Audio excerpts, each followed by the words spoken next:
अब वो मशीन लिया है, बटन दबाओ किसी का, वोट जाएगी उनको। तो अब उसके खिलाफ भी हम लोग मोर्चा लेके लड़ रहे हैं और उम्मीद ये है कि इस बार सुप्रीम कोर्ट से डिसीजन हमारे फेवर में आएगा और बैलेट पेपर से चुनाव होगा। और अगर बैलेट पेपर से भी चुनाव नहीं होगा तो वीवीपैट जो लगी है उससे जो पर्ची निकलेगी, हमने ये भी उनके सामने रखी है कि वो पर्ची ही आप हमारे हाथ में दे दो, हम उसको देख लें और उसी पर्ची को आप हमारी गिनवा दो, हमें मशीन से गिनती नहीं करवानी, क्योंकि इलेक्ट्रॉनिक कोई भी सामान है उसके साथ छेड़खानी हो सकती है। जब भाजपा के लोग कहते हैं हम 400 सीट लाएंगे, जब भाजपा के लोग कहते हैं ये हम ही जीतेंगे, तो ऐसा लगता है कि जनता तो उनके साथ नहीं है, तो उनके साथ कौन है। तो हमें हर चीज पर निगरानी करनी पड़ेगी। और जिनके पास राजनीतिक ताकत नहीं होगी, जिनकी आवाज नहीं होगी, जो अपने हकों के लिए नहीं लड़ेंगे, जो अपनी बात को मजबूती से नहीं रखेंगे, सरकार उनके लिए कुछ भी नहीं करे। हमारी लड़ाई ये इतिहास गवाह है कि हमने अपने आप ही लड़ी है, किसी और ने नहीं लड़ी। इस देश में कांग्रेस, अकाली दल, मुस्लिम लीग, लेफ्ट की पार्टियां आजादी से पहले भी थी, लेकिन बाबा साहब अंबेडकर ने यह समझ लिया कि इनके जरिए हमारा भला नहीं हो सकता, तो उन्होंने अपनी पार्टी बनाई और समाज को जागरूक करने का काम किया। 3 पार्टियां बाबा साहब अंबेडकर ने बनाई, schedule caste federation, labour party of India और फिर आरपीआई। जब वो चले गए तो उनके जाने के बाद फिर मान्यवर काशीराम साहब को महसूस हुआ कि भाई ये पार्टियां तो हमारा भला नहीं करेंगे, तो लंबे समय से इन्होंने हमारी आवाज ही नहीं उठाई। फिर मान्यवर काशीराम साहब ने इस बात को किया और अब ये जिम्मेदारी उनके खून होने के, उनके संतान होने के नाते हम लोगों ने उठाई कि हम अपने महापुरुषों कारवां को पीछे ना जाने दें। इस देश में लोकतंत्र में बाबा साहब अंबेडकर हमारे अंगूठे में वो ताकत देख गए हैं कि हम अपनी सारी परेशानियों का हल कर सकते हैं। मैं क्योंकि पूरे देश में घूमता हूं और जो बात मैं आपसे बताऊंगा एकदम आपकी समझ में आ जाएगी। इस बार आप जयंती में सब लोग शामिल हुए थे? कौन कौन शामिल हुआ था? हाथ खड़ा करो। आप लोग भी शामिल हुए थे? ठीक। तो सबसे पहले तो आपको जयंती की हार्दिक बधाई, क्योंकि उस दिन तो मैं बहुत तेजी से आया और तेजी से चला गया। एक बार ऐसे ही एक सभा लगी हुई थी, मेरी इस बात पे आप गौर करना, आपको ज्यादा समस्या है। तो एक ऐसे सामने बैठे एक शख्स ने पूछा सदगुरु रविदास जी से कि गुरुजी हम इस देश में मेहनत भी करते हैं, काम भी करते हैं, फिर भी हम इस देश में गरीब क्यों हैं, हमारे घर में सुख सुविधाएं क्यों नहीं है? तो सदगुरु जी ने बहुत अच्छी बात कही। उन्होंने कहा रविदास मानुष करी बसन्नु, सुकर है तो ठाव, एक सु स्वराज माही दूसर मरगट गांव। अब समस्या ये है, ये बात ना तो आप भी कोई सत्संग में बताता और ना ही कई किताबों में लिखी है, और वो जो महापुरुष कह गए उसको आप पढ़ते नहीं हो।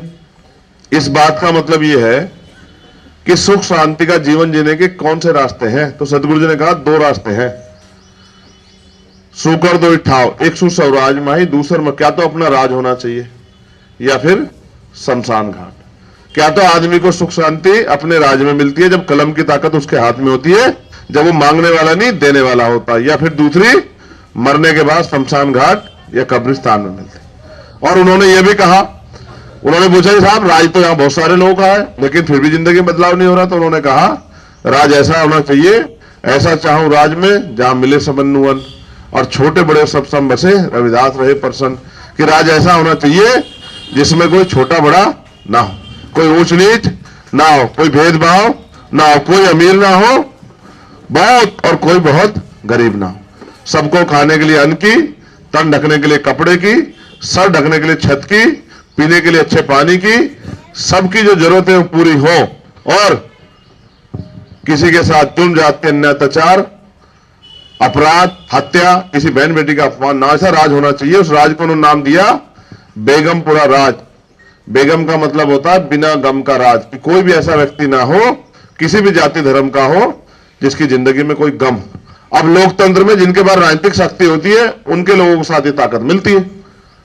अब तो इस देश में लोकतंत्र बचा ही नहीं है, अब तो जिसकी लाठी उसकी भैंस है, किसी भी चीज पे हाथ रख दो वही सरकार की हो जाती है। अब इतने बड़े बड़े सरकारी संस्थान थे, मोदी जी ने बेच दिए, बेच के अडानी अंबानी साहब को दे दिए। अब अडानी अंबानी साहब ने वो पैसा भी नहीं चुकाया, बैंक ने उनको जो है लिमिट पे लोन दे दिया, उसके आधार पर जो है वो संस्थान उनके हो गए, अब उनमें आरक्षण और तमाम तरह चीजें मिलेंगी नहीं, तो दलित पिछड़ों के बच्चे घुस नहीं पाएंगे। तो आने वाले कल में जब आप सिस्टम का हिस्सा रहोगे तो कानून आपके खिलाफ बने या ना भी बने कानून, तो आपसे आपकी रखवाली कौन कर लेगा?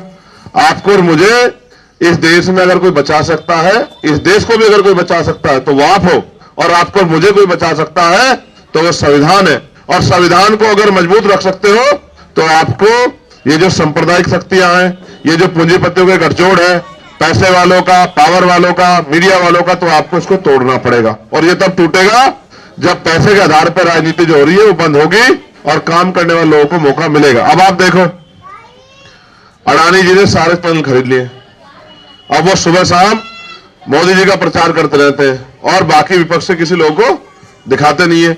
उसके बावजूद वो उनके झूठ को सच साबित कर देते हैं। देखो कैसी जिंदगी बदली है।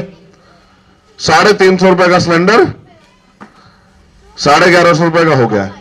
हो गया नहीं हो गया है जी? 120 रुपए 30 रुपए का आने वाला बिल, अब वो मीटर लगा दिए कि भाई हम आपको बिजली देंगे। अब वो बिल कितना आता है? 500-600 रुपए का। ठीक है, जो 20 रुपए की दवाई आती थी वो 100 रुपए की हो गई है। आपके आसपास आप देखना बड़े बड़े हॉस्पिटल खुल गए हैं जिसमें 500 रुपए का पर्चा सिर्फ डॉक्टर देखने का लेता है। अब आगे दवाई लिखेगा, टेस्ट लिखेगा, वो तो अलग बात है। और सरकारी स्कूल बंद किए जा रहे हैं। हजार हो रही है।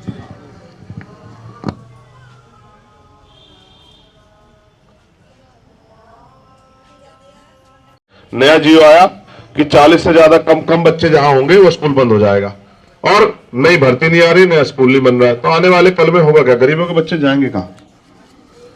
देखो, जैसे मीडिया की पहले जिम्मेदारी ये थी कि मीडिया सरकार से सवाल पूछती थी कि भाई आप ये पॉलिसी क्यों लाए, आप ये कानून क्यों लाए, इससे किसको फायदा हो रहा है, आपने काम किया इससे कितना नुकसान हुआ। लेकिन अब मीडिया सरकार को से सवाल नहीं पूछती, सरकार का बचाव करती। ऐसे पहले नेता आपके हकों के लिए लड़ते थे, सवाल खड़े करते थे, लेकिन आज नेता तनख्वाह लेते हैं और घर में आराम से पढ़ के सोते हैं। उन नेताओं के भरोसे अगर आप लड़ोगे तो फिर आप अपनी जिंदगी को गड्ढे में गिरते जाओगे। इसलिए मैं आपसे अपील करूंगा, मैं अपनी माओ बहनों से भी कहूंगा कि इस देश में लोकतंत्र है, लोकतंत्र में आपके अंगूठे में इतनी ताकत है कि आप भी अपनी ताकत बना सकते हो, आप भी राजकाज ला सकते हो। जब आप राजकाज लाओगे तभी फिर आपकी सुनवाई होगी, वरना आपको इस गरीबी में भी जीना पड़ेगा।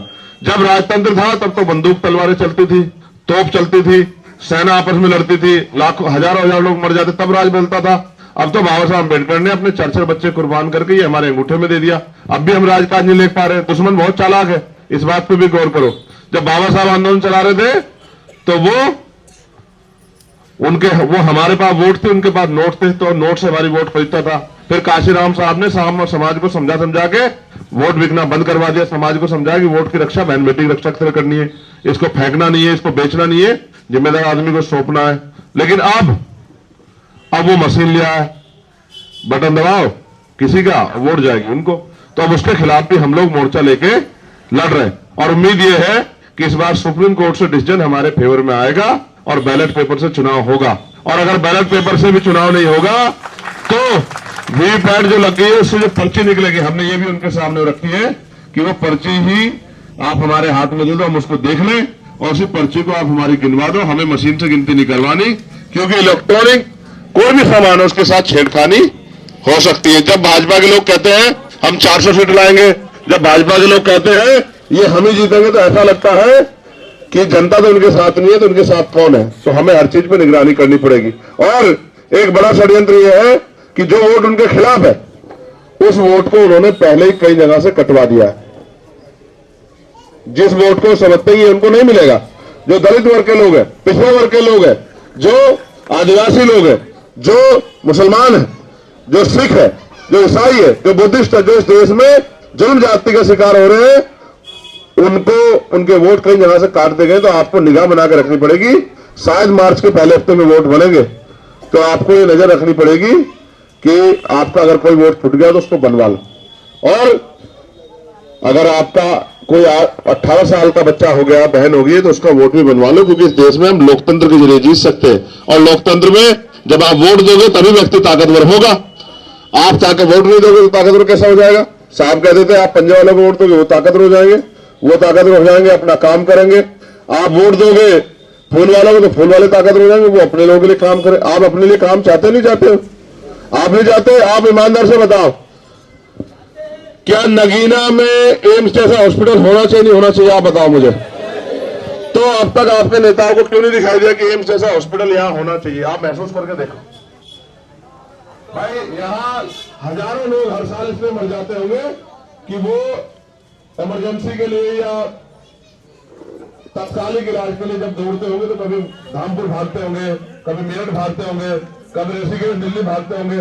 तो ये बताओ, यहाँ की जनता भी तो टैक्स देती है, यहाँ की जनता के लिए क्यों नहीं बन सकता? मुझे बताओ, जब इंडस्ट्रियल एरिया हरिद्वार में लग सकता तो यहाँ क्यों लग सकता है भाई? आप ऐसा बताओ कि यहाँ के लोग क्या इंसान नहीं है? क्या यहाँ के लोगों के जीवन में बदलाव नहीं होना चाहिए? यहाँ बड़े बड़े स्कूल कॉलेज यूनिवर्सिटी क्यों नहीं बन सकती है? क्यों ये भारत का हिस्सा नहीं है क्या?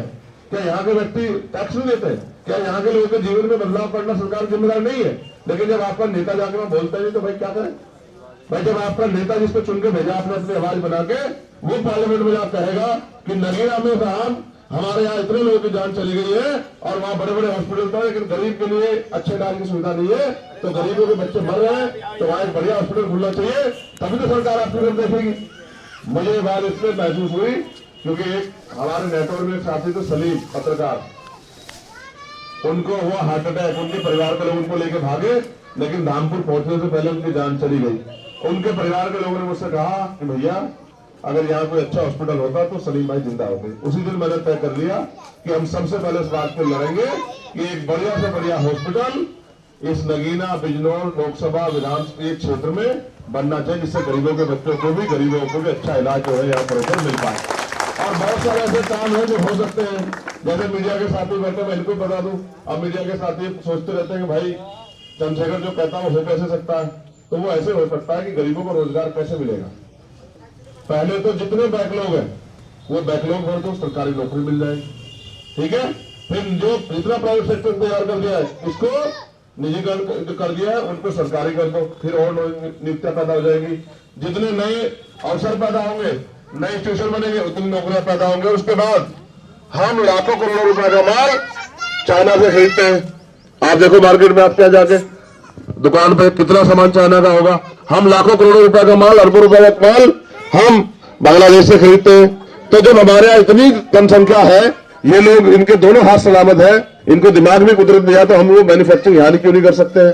अगर सरकार चाहे तो हर आदमी को रोजगार मिल सकता है, किसान को उसकी फसल के दाम मिल सकते हैं, मजदूर को न्यूनतम वेतन मिल सकता है, महंगाई बढ़ रही है, आमदनी नहीं बढ़ रही। इन सब चीजों की रोकथाम आप वोट के जरिए कर सकते हैं, और जो जुर्म जाति अन्याय हो रहा है उसको जवाब भी वोट के जरिए दे सकते हैं। अदरवाइज मैं फिर आपको उदाहरण के तौर पर समझाऊंगा कि पिछली बार किसान 13 महीने आंदोलन में बैठे रहे और उनसे मोदी जी ने कहा कि हम आपकी एमएसपी दे देंगे, किसान बेचारे चले गए। 1.5 साल बाद पता लगा कि मोदी जी झूठ बोल रहे थे। आप कुछ नहीं कर सकते हो, जिसको चुनकर भेज दिया अगर वो आपकी मदद अगर 5 साल कुछ नहीं कर सकते हो। इसलिए वोट को बड़ी जिम्मेदारी से देना सीखो। फिर किसान बेचारे दोबारा आ गए। हमारी पहलवान बेटियां दिल्ली में बैठी थी, उनके सम्मान के साथ खिलवाड़ हुई। सत्ता में बैठे लोगों ने कानून का, संविधान का पालन भी नहीं होने दिया और आरोपी को बचाने का काम किया। इसलिए मैं आपको बात बता रहा हूं कि जिनका राजकाज नहीं होगा, जिनके पास मजबूत आवाज नहीं होगी, उनको जुर्म जाति सहनी पड़ेगी। 2 अप्रैल 2018 का आंदोलन याद है? क्यों आए थे सड़कों पर? जब आपके इतने बड़े बड़े नेता क्यों आए सड़कों पर? क्योंकि ये नेता अपनी जिम्मेदारी अदा कर रहे हो, तो चंद्रशेखर आजाद की जरूरत नहीं होती आप लोग।